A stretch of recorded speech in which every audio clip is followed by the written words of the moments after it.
Welcome to the Midnight Chapter, a place where old tales find a new voice. So, find a comfortable space and let your mind unwind. Tonight's story comes from the mists of Ireland. It's a tale of a lonely traveler and a sound that chills the soul. This is the story of the Banshee's Wail. Our story begins with a man named Cillian. It is late and Cillian is walking home, as he had done 100 times before, along the old land that skirted the edge of the O'Brien family lands. The air was cold and damp, carrying the rich scent of peat and decaying leaves. A thick fog had begun to roll in from the bogs, cloaking the world in a blanket of eerie grey. The only light was cast by the moon, casting long dancing shadows that seemed to move just at the very edge of his vision. It was then that Cillian first heard it, faint at first, so faint he thought it might be the wind whistling through the rocks. He paused, his breath misting in the air. He listened, and there it was again. It wasn't a bird and it wasn't a wolf. It was a sound he had heard described in hushed tones by his grandmother. A low, mournful wailing that seemed to weave through the fog itself. Cillian's blood ran cold. This was the keening, the cry of the Banshee. The Banshee, they say, is not a ghost that seeks to harm the living. She is a messenger, a spirit from the other world. She is attached to the ancient Gaelic families. Her purpose is singular: to warn of an impending death in the family.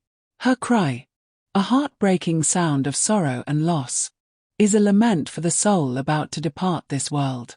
To hear it is to know that sorrow is coming to your door. Cillian stood frozen to the spot, his boots rooted to the damp earth. The unearthly wail washed over him, and it felt not like a sound that traveled through the air, but one that originated inside his own mind. A vibration of pure grief that resonated in his bones and chilled the blood in his veins.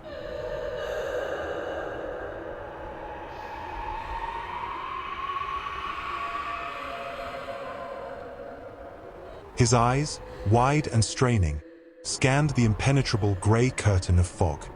He saw no old woman with silver hair, no floating spectre in a winding sheet. There was only the sound.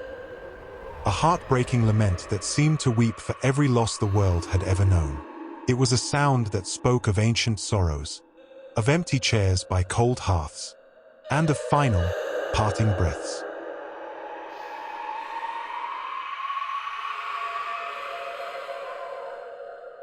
The silence that followed was heavier than the fog.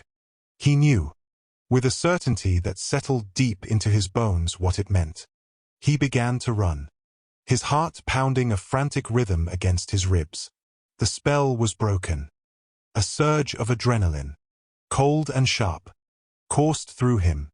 His heart began to pound, a frantic, hammering rhythm against his ribs that drowned out the last echoes of the silence.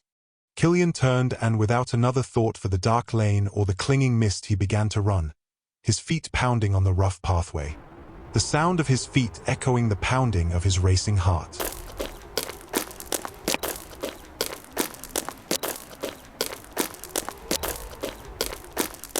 The run back was a blur of fear and dread, a frantic race against a fate he already knew was sealed. When Cillian finally stumbled through the door of his cousin's cottage, his chest heaving, he found the family already gathered. The fire was low, and the room was heavy with a silence he recognized. It was the same silence that had followed the Banshee's cry. It was his time, Cillian, she said, her voice rough with grief. Sean left us in his sleep, just as the moon was at its highest. He went peacefully. The family found comfort in those words. They spoke of a natural end, a long life lived. But Cillian knew a different truth. He had been out in the dark, in the clinging mist. He had heard the messenger.